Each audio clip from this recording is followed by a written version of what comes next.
Nüüd tegi Merka mu kõrvad punaseks. Tahan öelda, mina ka armastan teid. Ja Jumala sõna räägib, et sellepärast, Jeesus ütles, sellepärast tunnevad teid, et teil on armastus ise keskes. Et selle kaudu me olemegi Jeesuse jüngrid, kui meil on armastus ise keskes. Ma ei tahaks olla selline vana mulk, kes lugu räägib, kuidas abielupaar pidas 40. aastapäeva ja vana mulk muidugi oli paaris seal ja siis naine läks kirikuõpetaja juurde, ütles, et mulk ei armasta mind enam. Et miks ta ei armasta? Ta pole 40 aasta jooksul kordagi öelnud, et ta armastab mind. Ja kirikuõpetaja kutsus mulgi välja, et kuule, kas on niimoodi, et sa ei olegi 40 aasta jooksul kordagi naisele ütlenud, et ma armastan sind. Vana mulk oli väga konkreetne, ütles, kui me abiellusime, siis ma ütlesin, ma armastan sind. Ja kui peaks midagi muutuma, küll ma siis teatan.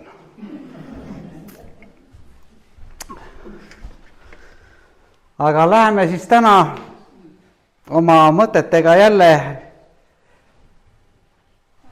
mikrofon, vabandust, jaa.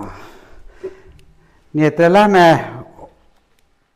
oma mõtetega siis täna jälle edasi ja ma räägin teist osa hammasratastest. Meil on niisugune kõnekäänd ka, et ta jäi hammasrataste vahele. Olete kuulnud, et nõukaaegsed inimesed, kes kuidagi ei osanud enam toime tulla selle eluga, hakkasid jooma ja siis öeldi, et ta jäi hammasrataste vahele. Hammasratad võivad olla sinu kasuks või sinu kahjuks. Üksikult hammasratas pole mingit kasu. Üksik hammasratas on ese või asi. Ma olen tihti ka viinud Emexisse hammasrattaid. Ma ei ole insener, et oskaks sellest midagi teha. Ja naine ei tahakski, et ma oleks insener, ei tea, mis ma siis kokku keeraks. Aga hammasrattad siis võivad olla ka väga kasulikud. Kõik me oleme sõitnud jalgrattaga, ma tean, et Agnes ja Raul on pidevalt sõidavad jalgratastega siia. Nonnast ma ei saa rääkida, nonnal on juba elektriline jalgratas, aga jalgratas, millega sa pead pidevalt sõtkuma. Ja ma ei tea, kas Agnesel on ühekäiguline või on kolmekäiguline ja ma täna tahakski rääkida natuke ühekäigulisest ja kolmekäigulisest jalgrattast. Kui sul on ühekäiguline jalgratas, siis sa lihtsalt kulged. Ja kui tuleb mägi, siis see väntamine läheb väga raskeks. Aga kui läheb mäest alla, siis läheb ka normaalselt. Eks ole? Aga kui sul on kolmekäiguline, see tähendab, et üks hammasratas on sul ees ja 3 hammasratast on taga. Need hammasratast, ütleme, see taga on pisikene, veidikene suurem ja veel suurem. Ja kui tuleb mägi, siis sa paned käigu sisse, see hammasratas läheb selle suuremale hammasrattale ja küll on kerge vändata mäest ülesse. Sa ei pea isegi sadulast maha tulema. Ja kui sa väntad kellegiga, kellel on ühekäiguline, see peab päris kõvasti jõudu. Peab sealt istme pealt maha tulema ja sõkkuma, et saaks mäest ülesse. Ja tihti, kui mul oleks ühekäiguline jalgratas, ma tulen jalgratta pealt päris maha. Ja siis lükkan käe kõrval mäest ülesse. Aga kui sul on käikudega jalgratas, siis sa saad kogu aeg sõita. Ja see toob nagu balansi või tasakaalu meie ellu. Ühekäiguline jalgratas sa lihtsalt kulged. Ja kui sa lähed mäest alla, ühekäiguline läheb ikka oma rada, aga sinul on need võimalik lülitada käik ja see lülitab keti selle väiksema hammasratta peale. Ja kui sa sõidad, siis see liikumine on palju kiirem. Sa saad mäest üles sõita, saad alla sõita ja mida ma sellega tahan öelda, meie elu ei ole alati niisugune tasane pind. Eesti on ka küllaltki tasane, Holland või kui ma käisin Saskatchewanis ka, Kanada on niisugune, see on nagu väga tasane pind. Põllud ja põllud 100 kilomeetrit ainult. Aga meie elu on vahepeal nii, et läheme orgu, siis peame üles tõusma, jälle orgu. Aga kui hea, kui sul on 3-käiguline jalgratas. No ma võin öelda 3 käiku, isa, poeg ja püha vaim. ja küll on hea minna sinna orgu, saad kiiremini panna ja ülesse mäest paned jälle väiksem või selle madalama käigu, lähed ikkagi sõitkud ülesse. Hulka kergem on elus sõita, kui sul on 3 hammasratast. Aga seal on 7 hammasratast ja võistlusrattad on ju 20, ma ei tea kui palju, rohkem kui 21 käiku veel. 21 on juba ka tavalised rattad juba. Aga sealt sa saad lihtsalt, sportlane on harjunud sõitma, ta lülitab neid käikest vastavalt sellele, milline see maastik on. Ja kui sa läksid ühe käigulise rattaga võistlus sõitma kuskil mägedesse või kuskil, ma ei usu, et sa palju midagi saavutad. Sa võid olla ka väga tugev, aga tugev ka ühe hammasrattaga inimene jääb jänni. Teised sõidavad mööda tast. Et selles suhtes on tohutult hea kasutada hammasrattaid. Ja mitte lihtsalt hammasratas üksinda ei ole midagi, aga kui nad kokku panna ja kombineerida, ma ütlen, et Jumal on tohutult hea disainer ja insener, kes oskab neid hammasrattaid nii kokku panda, et koguduses oleks jõudu ja väge. Me igaüks oleme erinevad hammasrattad täna siin. Kes on suurem, kes on väiksem, aga igat hammasratast on vaja. Ei ole nii, et kuule, sina oled nii väikene hammasrata, siin pole vaja. On ikka vaja. Kui mäest alla minek, ta annab veel jõudu juurde meile või kiirust juurde. Ja mõne ütleb, siin suurt pole vaja, on ikka vaja. Kui on vaja mäest üles sõita, siis on vaja neid suuremaid hammasrattaid. Ja ühes koos need hammasrattastikud moodustavad ühe sükse jõumomendi inimesele, millega on lihtsalt kergem liikuda selles elus. Kogudus on ka neid hammasrattaid täis ja ma usun, see meie koguduse edasiminek on see, kui need hammasrattad kõik töötavad, funktsioneerivad. See ühine jõud, ühtsus, koostöö, see on tohutult imeline tegelikult. Mida me näeme siin? Näeme ühte valget niidirulli, ma ei tea, mitmene see 50 või mitmene ta on. Ja siis näeme ühte köit. Kui meid sikutakse, elus on ka selliseid tõmbamisi ja selliseid kohti, kus meid tõmmatakse, venitatakse. Kui me oleme kõik nagu niidid, siis on meid kerge tõmmata puruks. Aga kui me oleme nagu need köied, siis on juba raske seda puruks tõmmata. Ja köis, kui sa paned need niidid kokku, palju meid üle 30 täna siin, kui paneme need niidid kõik kokku, siis me olemegi üks vägev köis ja kui kurat tahab meid kuidagi tõmmata, siis tal ei ole jõudu seda köit puruks tõmmata. Aga seda ühte niiti on nagu plõks võimalik tõmmata puruks. Nii et Jumal tahab, et me oleksime kui hammasratastikud ja köied siin koguduses, et sa kogeksid seda, et sa oled üks osa selle sees. See on koostöö ja ühtsus. Nii et Jumal kasutab meid väga erinevatel viisidel, aga ta kasutab meid kõiki. Sa ei saa öelda, et teda kasutab ja mind ei kasuta. Jumal tahab kasutada kõiki meid, kes me siin oleme. Vahepeal on niisugused valumäed, kus on vaja, ega mäed ei ole jalgratturile head, kui sa sõidad. Siit Viljandi poole, siis see Kirjumägi on kindlasti üks niisugune väsitav ja parem juba ütled, et Jeesuse Kristuse nimel kao mägi mu eest, võiksid öelda, et ta ei ole kõige lemmikum, aga tagasi tulles on muidugi hea jälle. Mäest alla mulle meeldib jalgrattaga rohkem sõita kui mäest ülesse. Ma ei tea, kas teistel ka meeldib niimoodi. Et mäest alla läheb alati lõbusam, sinna ei ole vaja palju jõudu anda, sinna natuke lased rohkem vaba hooga. Et mäest alla on kergem, aga midagi teha ei ole, kui me sõidame siit üksteist kõik, kas Pärnu poole või Viljandi poole või Nuia poole, ikka tulevad mäed. Ei ole ühte tasast pinda, ikka tulevad mäed.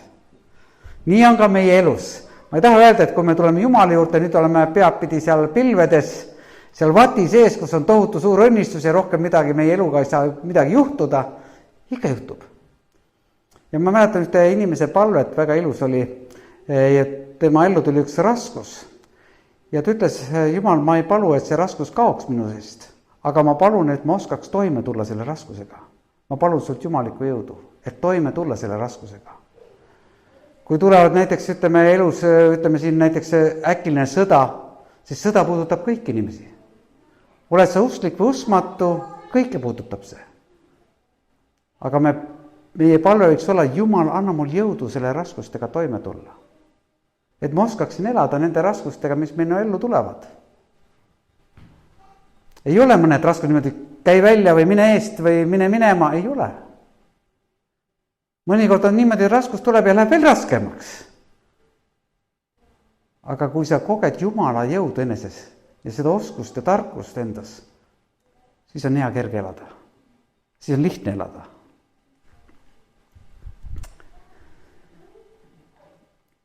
Ma arvan, et iga riik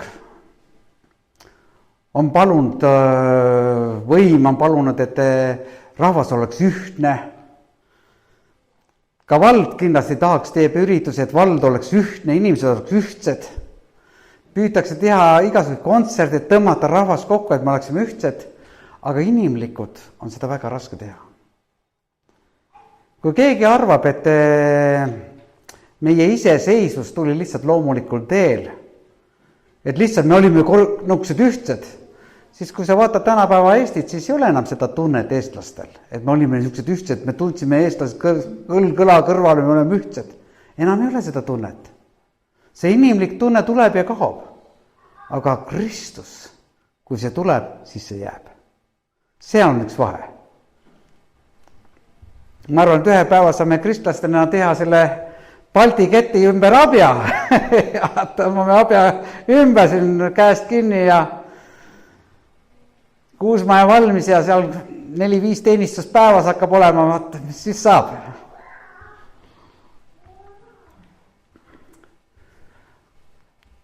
Taaveti laul 133:1. Palveteekonna laul. Vaata, kui hea ja armas on see, et vennad üheskoos elavad. See ei ole mingi kolhoosi elu. Kolhoos püütis ka sükest vennalikkust teha, seltsimehed ja proletaarslased ühinega kõik ja süksed erinevad loosungud tehti, aga seda tehti vägisi. Ja see ei toiminud. Kuigi mõtted olid hea Leninil, aga see teostus, mis Stalini poolt tuli, oli üpris kummaline. Aga üheskoos elavad, väga raske vendadel üheskoos elada. Ma olin kunagi Soomes tööl, olime ka niimoodi Kalevipojad koos, ega ei olnud kerge seal. Aga seal, kui üheskoos Kristusega elada, siis on see võimalik. Ma just mõtlen ka selle Könsi vendade õdedele, kes olid meil kaasas siin. Ja ma mõtlen koguduse peal rohkemgi, meie oma koguduse peal 26 vabatahtlikku me lugesime kokku, kes olid oma panuse pannid. Kas midagi said tuua või koristada või aidata, igaüks andis oma panuse. Aga milline jõud ja milline tunne inimest valdas. Hingeliselt kogesime head ja ilusat enda, kõik see oli nagu üks vahva jääkski nagu sinna telki elama, et Jumal jätagi meid sinna ja iga päev teeks grilli ja omal ajal võis see algkoguduses midagi sarnast ollagi, sükest põnevat. Ja Jumal liitis juurde rahvas kogu aeg. Väike Jeruusalemma kogudus kasvas ühel hetkel, sealt inimesed palvetasid Peetrusega sõna kuultama, 3000 inimest tuleb ühe päevaga usku. Ma ei tahaks öelda uskumatu. Aga vägevad asjad sündisid. Ja Jumal tahabki kogudust samuti puudutada, et vägevad asjad sünniksid koguduses. Mitte see olemine ja teadmine, aga ka kogemus. Nii et Nelipühi kirik tahabki rohkem anda seda kogemust inimestele, et inimene kogeks Jumalat enda elus. Siis hakkavad asjad muutuma, siis muutuvad asjad põnevaks. Muidu sa käid teadmisest, see on tore, kõik teadmist on ka vaja. Ärge saage valesti aru, et teadmist vaja ei ole. Me vajame tarkust ja teadmist, aga rohkem ka vajame seda kogemust. Muidu sellest teadmisest ühel hetkel sa väsid ära.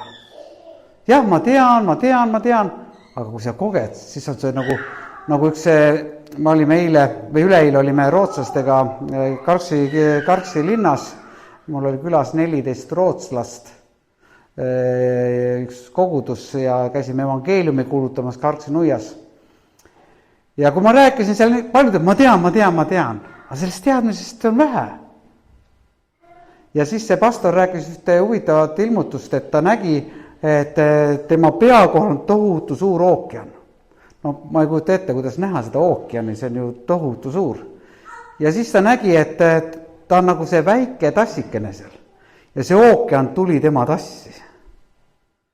Ja siis hakkas muidugi see tass seal üle voolama ja ta oli siuke tunne, ta läks puruks, sest see suur ookean tuli tema väiksesse tassi ja siis ta koges, et Jumal on nagu see suur ookean ja meie oleksime need pisikesed tassid. Ja kui Jumal tuleb oma väega, oma jõuga, siis sa koged, vau!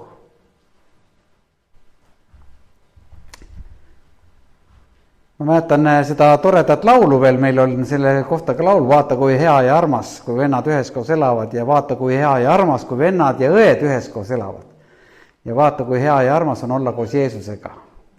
Nii et ainult koos Jeesusega on võimalik olla koos. Ja me oleme ka siin erinevate mõtteviisidelt, erinevate haridustega, erinevate ealt, erinevate soolt, aga siin saame üheks läbi Kristuse. Ja see on hea ja armas, nagu Taavet ütleb. Hea ja armas. Ja sellel on ka sellele osadusele ja ühendusele on üks tore kingitus ka Jumala poolt. Ja 133 ütleb hea ja armas, aga ta ütleb veel midagi. Ta ütleb, sest sinna on Issand seadnud õnnistuse elu igaveseks ajaks. Selle ühtsele meelsusele, üheskoos tegemisele, selle ühtsusele on Jumal andnud oma õnnistuse elu igaveseks ajaks. See on üks hea kingitus meile. Kes ei tahaks meist olla õnnistatud? Jumala õnnistatud. Ma arvan, kui ma ütleks, kes meist tahab olla Jumalast needetud, siis keegi tahaks seda olla needetud, aga õnnistatud. Ma tean, siin üks aasta või ma ei tea, siin üks mustlane, kui ma raha ei andnud, panin mul needuse peale. Ma ütlesin Jeesuse Kristuse nimel, taganegu see sõna. Ja kohe taganes. Ma kogesin, see taganes. Ja ma palusin selle mustlase pärast, et Jumal aita teda, et see needus teda ei tabagu. Andku Jumal armu talle. Nii et kui keegi näeb, sa ütle Jeesuse Kristuse nimel tagane. Sest see sõna ei tee mulle kahju, sest ma olen Jumala õnnistatud. Ma ei võta seda omaks. Ja sõnal on jõud, armsad sõbrad. See, mida ma räägin, sellel on kauks jõud ja vägi, mis teeb oma tööd sinu sees. Ja eile ma mäletan, või üleeile, kui ma seal bussijaamas, Karksinu ja bussijaamas noorte poistega rääkisin ja saime väga hea, siis üks jutusoone, vist peaaegu 40 minutit rääkisime, aga kahjuks see üritus algas 2 tunni pärast. Nad lubasid tulla, aga 2 tundi oli liiga pikk aeg ja nad kadusid muidugi. Et oleks pidanud kohe võtma kaasa ja kohe, eks me õpime. Aga 10 inimesele sain rääkida. Üks ütleb, mina olen vana pagan, mina usun vana paganat. Ma ütlesin, usu siis, ega mina ei saa midagi teha. Aga on erinevaid inimesi. Aga inimesed ei tea, mida nad ütlevad. Ühel hetkel nad ägavad, virisevad. Ja see ei ole õnnistus, kui inimene ägab ja viriseb.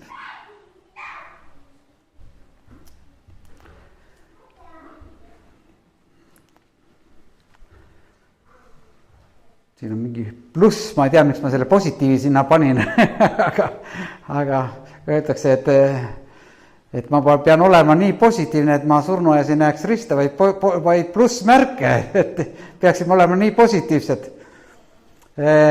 Siin ütleb, kui 4 pühipäev kätte jõudis, olid nad koos ühes paigas. Enne kui Jumal hakkas tegema midagi, nad olid koos ja ühes paigas. Ja 4 pühipäev, siis kindlasti, kes on lugenud, siis tuli see püha vaim 4 pühipäeval peale Jeesuse Kristuse ülesvõtmist 40 päeva, siis tuli see püha vaim taevast ja langes jüngrite peale. Jüngrid said täis püha vaimu. Ja seal toimusid suured imed ja vägevad teod. Ja samas selle sama peatükis ütleb, ja kõik usklikud olid ühes koos ja kõik neil oli ühine.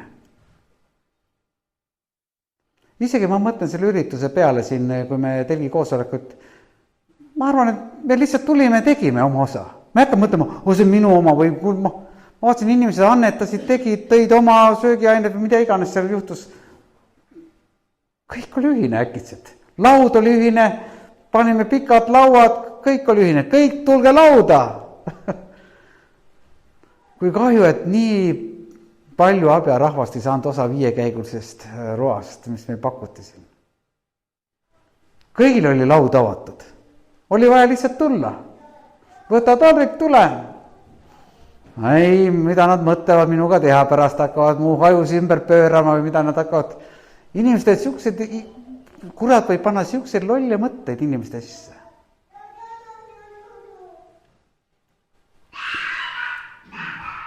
Ja järgmised peatükist ütleb niimoodi, ja usklike kogul oli üks süda ja üks hing. Ning keegi ei öelnud oma vara kohta, et see on tema oma, vaid kõik oli neil ühine. Seda ühtsust ja ühisust ei saa tekitada ilma Kristuseta. Üks süda ja üks hing. Seal olid kõik ka tunded sees, inimesed tunded. See oli üks siuke pidu, kus inimesed kogesid iga päev, kus see rõõm läheb suuremaks ja suuremaks. Ma arvan, taevas on selline koht, kus me samuti võime kogeda seda, et see rõõm läheb meist suuremaks ja suuremaks. Ja ei teagi, kus see lõpp on, sest me elame igavesti seal. Aga see on nagu imeline osa, mis Jumal on andnud. Ja tegelikult ta tahab ka läbi püha vaimu, et me kogeksime seda maa peal. Nii nagu Malle rääkis, tundis midagi väga ilusat, midagi, ja seal oli Lootuse küla mees reedel Karsi nuias kuulutamas, kes ütles, et ta koges sellist imelist rahu. Ütleme, pole varem seda kogenud. Midagi, mis täitis nii imeliselt mind. Mõned puhkavad nutma sellel ajal. Mõned võib-olla võivad hakata naerma. Erinevaid asju võib juhtuda. Mõned kukuvad pikali, aga kui inimene kogeb Jumalat, siis on väga imeline tunne. Et Jumal tahab seda kogemust anda iga päev meisse. Elades koos Jumalaga, siis ei mõtle millegi peale, selle materiaalsuse peale, mis meie ümber on, ei nende riigi võimu otsuste peale või mida iganes. Ma isegi mõtle, kes see presidendiks saab. Ma vaatan tavaliselt ka uudiseid mõnikord kiirelt tagant järgi lihtsalt, mul pole nagu lihtsalt ei mõtle selle peale. Mis saab meie riigist? Paljud on hirmul. Eile sõitsime mootorrattaga mööda Võru maanteed, siis me nägime seda Nunsipalu. Ja Nursipalu, Nursist ja sõitsime, vaatsime tõkkepuud ees ja käivad treeningud, inimesed on teatud, aga ma ei mõtleks selle peale. Ma mõtlesin, et küll on vägevad teed ja nautisin oma mootorratast. Lihtsalt lasin kulgeda. Kulgesime ja tundsime naisega seda vabaduse tunnet. Tänu Jeesus, kui imeline on ikka see elu. Ja lihtsalt, kui me kogemegi Kristust, siis me anname vähe tähelepanu sellele, mis on meie ümber, selle materiaalsusele. Jah, seda on vaja, aga see ei ole peamine. Kui sa teed tööd koos Jumalaga, küll on hea ja sa naudid lihtsalt seda koos Jumalaga teemist. Aga kui sa teed ilma Jumalat, siis sa lihtsalt rassid ja nagu Merka ütles siin ennevalt, teed ei olegi nagu mingit tulemust. Aga koos on hea kulgeda. Koos on paljud igatseb pühapäeva jälle tagasi tulla, koos kulgeda. Koos Kristusega kulgeda. Kuuldas Jumala sõna. Avastada Jumalat iseenda jaoks. Näha Jumala võrratud imesi ja vägevaid tegusid, mida ta tahab sinu ellu tuua. See on lihtsalt imeline.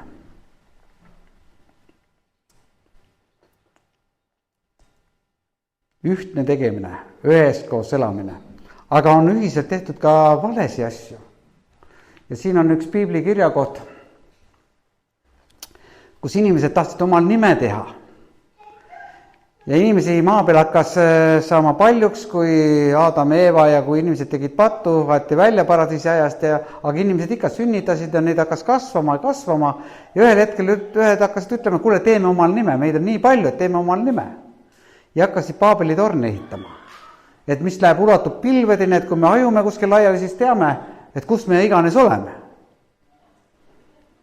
Ja Jumal tuli ja nägi seda ja ta ütleb, et ja see on nende tegude algus, nüüd ei ole võimatu ükski asi, mida nad kavatsevad teha. Midagi ei ole enam võimatud neil. Ja muidugi see oli see hetk, kus Jumal siis segas rahva ja segas keeled. Ja lõpetas soome keelega, siis ta ütles finish.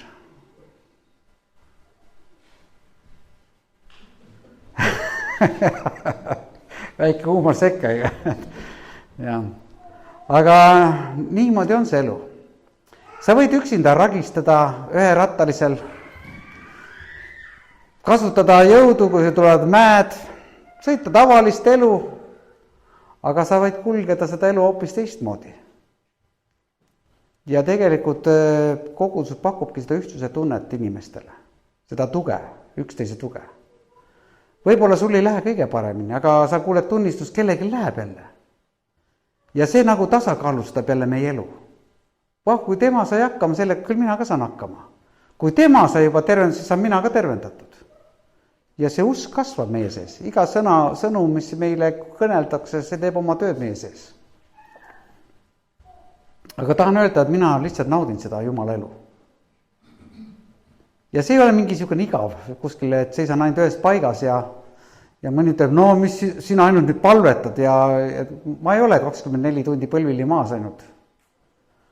Ja vähe olen põlvili, aga ma loen piiblit iga päev, ma mõtisklen Jumala ees, palun Jumala õnnistust oma ellu. Kui ma sõidan ka mootorrattaga, ütlen Jumal ole armuline, kui mingi ragin käib, Jumal hoia seda mootorratast.